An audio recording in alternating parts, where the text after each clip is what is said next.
Hi అండి అందరికీ welcome back to my channel GS Vihari. ఎంతో కాలంగా కష్టపడి సంపాదించి కూడబెట్టుకున్న ఆస్తిని పొలాన్ని అమ్మి అందులో కొంత భాగము దేవునికిస్తే దేవుడు పూర్తిగా ఇవ్వలేదు అని వారిని చంపివేస్తారా? నిజంగా అలా జరిగితే ఒక సాధారణ మనిషికి అది తప్పు అని తెలుస్తుంది. అలాంటిది దేవునికి ఇది తప్పు అని తెలియదా? నిజంగానే ఆస్తిని అమ్మి పూర్తిగా డబ్బు ఇవ్వనందుకు దేవుడు చంపివేశారా? ఈ సంఘటన అనన్య సప్పీరా అనే వారి కుటుంబంలో జరిగింది. వీరు వారి పొలంను అమ్మి అందులో కొంత భాగము దేవుని సువార్తకు అందరి సహాయము కొరకు అపోస్తుల దగ్గర పెట్టారు. పొలము అమ్మిన డబ్బు పూర్తిగా ఇవ్వలేదు అని దేవుడు చంపివేశారు అని కొందరు అంటుంటారు. దేవునికి కానుకలు ఇవ్వకపోతే చంపివేస్తారు అని, దేవునికి ఆస్తులమ్మి ఇవ్వాలి లేకుంటే చంపివేస్తారు అని చెప్తుంటారు. ఇది అన్యుల యొక్క వాదన. మరి ఒక కోణంలో ఒక అబద్ధం చెప్పటం ద్వారా దేవుడు అనన్య సప్పీరాలను చంపేశారా అంటే, అలా అయితే ఈసాకును నమ్మించడానికి యాకోబు ఏశావు అని మోసపూరితంగా అబద్ధం చెప్పినప్పుడు దేవుడు ఎందుకు యాకోబుని చంపలేదు? ఎరుకోను స్వాధీనం చేసుకోవడానికి ఇజ్రాయేలీలు పంపిన ఇద్దరు రహస్య గూఢచారులను దాచిపెట్టిన వారు ఇక్కడ లేరు అని అబద్ధం చెప్పిన రహాబును దేవుడు ఎందుకు చంపలేదు? పేతురు కాళ్ళ దగ్గర పడి చనిపోయిన అనన్య సప్పీరా అబద్ధం చెప్పినందుకే దేవుడు చంపివేస్తే, మరి అదే పేతురు ముమ్మారు యేసు నాకు తెలియదు అని అబద్ధం చెప్తే దేవుడు పేతురును ఎందుకు చంపలేదు? అబద్ధం చెప్పకూడదు, అది ఒక ఆజ్ఞ. ఆ ఆజ్ఞ అతిక్రమము పాపము, పాపము వలన వచ్చు జీతము మరణము. అయినా అబద్ధం చెప్పిన వారు అక్కడికక్కడే చనిపోలేదు. కానీ ఇక్కడ అనన్య సప్పీరా చనిపోయారు అంటే ఇక్కడ అబద్ధం చెప్పడంతో పాటు ఇంకా ఏదో జరిగింది. అది తెలియాలి అంటే ఈ వీడియోని చూడండి. అనన్య సప్పీరా ఎవరు? ఈ అనన్య సప్పీరా ఖచ్చితంగా ఎవరో చెప్పలేము, కానీ వీరు ఆదిమ సంఘంలో సభ్యులై ఉండవచ్చు. పరిశుద్ధ గ్రంథంలో యేసుక్రీస్తు ప్రభు ఆరోహణం జరిగిన తర్వాత 10 రోజులకు పరిశుద్ధాత్మ దేవుడు మేడగదిలో ఉన్న అపోస్తులపైకి దిగి రావడం చూస్తాం. ఆ తర్వాత అపోస్తుడైనటువంటి పేతురు గారు ప్రసంగించడం ద్వారా 3000 మంది మార్చబడి సంఘంలోనికి చేర్చబడ్డారు. ఈ సంఘంనే ఆదిమ సంఘము అని అంటారు. ఈ ఆదిమ సంఘంలో ఉన్న కుటుంబాలు అన్నీ కలిసి ఉన్నాయి. అందరూ ఏక హృదయము ఏక మనసు కలిగి ఉన్నారు. అన్ని కుటుంబాలు కలిసి ఉన్నా అందరూ వేరువేరు కుటుంబాలు అని కాకుండా ఒకే కుటుంబంగా భావించి ఉన్నారు. అంటే ఒక కుటుంబంలో ఒకరికి సమస్య వస్తే అది వారిది వారే చూసుకుంటారు అని ఉంటారా? తల్లికి కష్టం వస్తే తనకు భర్త, కుమారులు, కుమార్తెలు సహాయం చేస్తారు కదా. అదే విధంగా ఒక కుమారునికి అనారోగ్యం వచ్చి చనిపోయే స్థితిలో ఉన్నాడు. అప్పుడు తనను బ్రతికించుకోవడం కోసం తన ఆస్తిని అమ్మైనా తన కుమారుణ్ణి బ్రతికించడానికి తన తల్లిదండ్రులు ప్రయాసపడరా? ఎందుకు అలా చేస్తారు? ఇక్కడ దేవుడు చెప్పాలా ఆస్తులు అమ్ము అని? తన కుమారుడి మీద ఉన్న ప్రేమ సరిపోతుంది కదా. అలా ఎందుకు చేస్తారు అంటే వారందరూ ఒక్క కుటుంబం కాబట్టి. ఇక్కడ ఈ పరిస్థితుల్లో కూడా అదే జరిగింది. అక్కడ ఆదిమ సంఘం అంతా వారికి కలిగినది అందరూ సమిష్టిగా పంచుకున్నారు. లేని వారికి ఉన్నవారు ఇచ్చారు. వారి ఆస్తులను అమ్మి అందరికీ వారి వారి అక్కరతల కొలది పంచుకున్నారు. ఎందుకు అంటే వారందరూ ఒక్క సంఘము అని భావించారు, ఒక్క కుటుంబము అని భావించారు. వారందరూ భూమి మీద కాదు, యేసు రాకడలో మనము యేసుతో పరలోకంలో మనము ఉండాలి అని భావించవచ్చు. అందుకే వారి ఆస్తులను అమ్మి ఆదిమ సంఘం అంతా ఒక్క మనసుతో ఒక్క విధంగా ఉన్నారు, ఉండాలి అని అనుకున్నారు.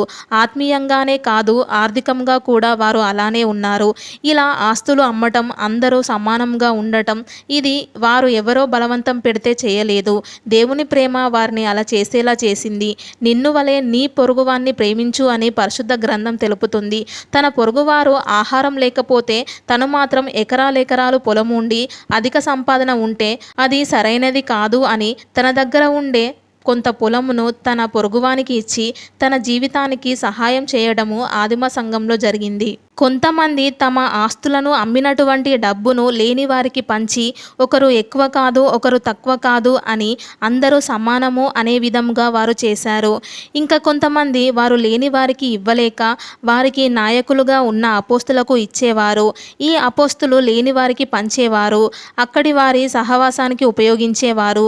ఇదంతా పేతురు చెప్తేనో అపోస్తులు చెప్తేనో చేయలేదు, అది వారి ఇష్ట ప్రకారంగానే చేశారు. దీని ద్వారా వారందరూ సంతోషంగా కలిసి ఉండేవారు. ప్రభు రక్షణ పొందుచున్న వారిని అనుదినము వారిలో చేర్చుకునేవారు. ఆ ఆదిమ సంఘంలో ఒక కుటుంబమే ఈ అనన్య సప్పీరా కుటుంబం. అనన్య సప్పీరా వారి పొలంను ఎందుకు అమ్మారు? మొదటిగా వారిని పొలము అమ్మమని ఎవరూ చెప్పలేదు. ఆదిమ సంఘంలో ఉన్నవారు వారి ఆస్తులను సంఘంలో లేని వారికి ఇస్తూ అందరూ సమానంగా ఉన్నారు.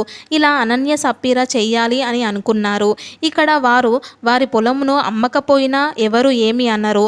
అమ్మకుండా సంఘంలో కొనసాగుతాము అన్నా ఎవరు ఏమి అనరు. ఎందుకంటే అది ఆజ్ఞ కాదు, అక్కడెవరు నియమించిన నిబంధన కూడా కాదు. కాబట్టి వారు వారి పొలంను అమ్మకపోయినా ఏమి కాదు. ఎప్పుడైనా ఒక మంచి మనసు ఉన్న వ్యక్తి అని చెప్పాలి అంటే తన దగ్గర ఉన్నది పేదవాళ్లకు ఇవ్వటం, తమకు సహాయం చేయడం, వారి చుట్టూ ఉన్న వ్యక్తులకు ఏదో ఒక రకంగా సహాయం చేయడం ద్వారా మంచి మనసున్న వ్యక్తి అంటారు. ఇక్కడ వీరు వారి దగ్గర ఉన్న పొలంను అమ్మివేశారు. ఆదిమ సంఘంలో ఉన్నవారు అందరి యందు ప్రేమ వచ్చి వారి కోసము దేవుని కోసము వారు ఆస్తులను అమ్మి ఇస్తే, అనన్య సప్పీరా మాత్రం ఆదిమ సంఘంలో వారికి మంచి పేరు పలుకుబడి కోసం అందరి దృష్టిలో వారి పొలమును అమ్మి ఇచ్చారు అని చెప్పటం కోసం వారి పొలమును అమ్మివేశారు. ఎలా చెప్తారు అంటే వారు వారి పొలంను అమ్మారు. వచ్చిన డబ్బులో కొంత వారి దగ్గర దాచుకొని అనన్య కొంత తీసుకొని వచ్చి అపోస్తుల పాదముల దగ్గర పెట్టాడు. పేతురు గారు పొలము ఎంతకు అమ్మారు అని అడిగినప్పుడు ఇంతకే అమ్మాము అని అబద్ధం చెప్తాడు. ఇక్కడ అనన్య నేను ఎక్కువకు అమ్మాను, అందులో కొంత భాగము మేము తీసుకొని కొంత భాగము మీ దగ్గర ఉంచుతున్నాము అని చెబితే ఏమి జరిగేది కాదు. ఎందుకంటే అది వారి ఇష్టము కాబట్టి. కానీ ఇక్కడ అనన్య పొలము ఇంతకే అమ్మాము అని చెప్పారు. పేతురు గారు పరిశుద్ధాత్మను ఎందుకు మోసపుచ్చుచున్నావు? సాతాను ఎందుకు నీ హృదయంను ప్రేరేపించెను? నీవు మనుషులతో కాదు దేవునితోనే అబద్ధమాడితివి అని చెప్పగానే అక్కడే పడి అనన్య చనిపోతాడు. తర్వాత సప్పీరా వస్తుంది. తను కూడా ఇంతకే అమ్మాము అని చెబుతుంది. అప్పుడు పేతురు గారు ప్రభు యొక్క ఆత్మను శోధించుటకు మీరెందుకు ఏకీభవించితిరి అని చెప్పిన తర్వాత వెంటనే తను కూడా అక్కడే చనిపోతుంది. వారిని చంపింది పేతురు గారా దేవుడా? అక్కడ కూడా పేతురు గారు ఒక్కరే ఉన్నారు. ఇక ఎవరు లేరు కదా. పేతురు లోపలికి వచ్చాక డబ్బు ఇవ్వనందుకు చంపివేశాడు అని కొందరు అంటుంటారు. మీరు గమనిస్తే అపోస్తుల కార్యములు 5వ అధ్యాయము 2వ వాక్యంలో అనన్య అపోస్తుల పాదముల యొద్ద డబ్బును ఉంచాడు. పేతురు గారి ఒక్కరి దగ్గరే కాదు, వారిలో పేతురు గారు మాట్లాడారు. అంత మాత్రాన పేతురు గారు ఒక్కరే ఉన్నారు అని కాదు, పేతురు గారు వారిని చంపారు అని కాదు. అక్కడ అపోస్తులు అందరూ ఉన్నారు. వారితో పాటు అక్కడ ఉన్న సంఘంలో కొంతమంది కూడా ఉన్నారు. అక్కడ మీరు గమనిస్తే నీవు మనుషులతో కాదు దేవునితో అబద్ధం ఆడావు అన్నప్పుడు అక్కడ మనుషులు అన్న పదం వాడారు. ఎందుకంటే ఆదిమ సంఘము ఒకరి గృహంలోనైనా దేవాలయంలోనైనా లేదా అక్కడి సొలొమోను మండపంలోనైనా కలుస్తారు. కాబట్టి అక్కడ పేతురు ఒక్కడే లేరు. తరువాత వారు చనిపోవడానికి కారణం ఏమిటి అంటే ఈ అనన్య సప్పీరా అనువారు సంఘంను సహవాసంను ప్రేమించి ఇవ్వలేదు. వారు వారిని గణపరచుకోవడానికి ఇచ్చారు. సంఘంలో అప్పటి వరకు ఉన్న పవిత్రత సంతోషమునకు భిన్నంగా ఒక అపవిత్రమైన క్రియను జరిగించారు.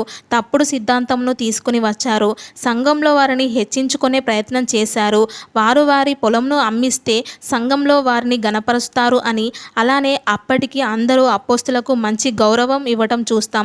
ఇప్పుడు మంచిగా నటిస్తే తర్వాత దానికి అవసరం లభిస్తుంది అని ఒక కుట్రపూరితంగా ఈ పని చేశారు అని బైబిల్ పండితులు చెప్తుంటారు. ఇక్కడ ఒక అబద్ధం చెప్తే పరిస్థితి వేరే విధంగా ఉండవచ్చు.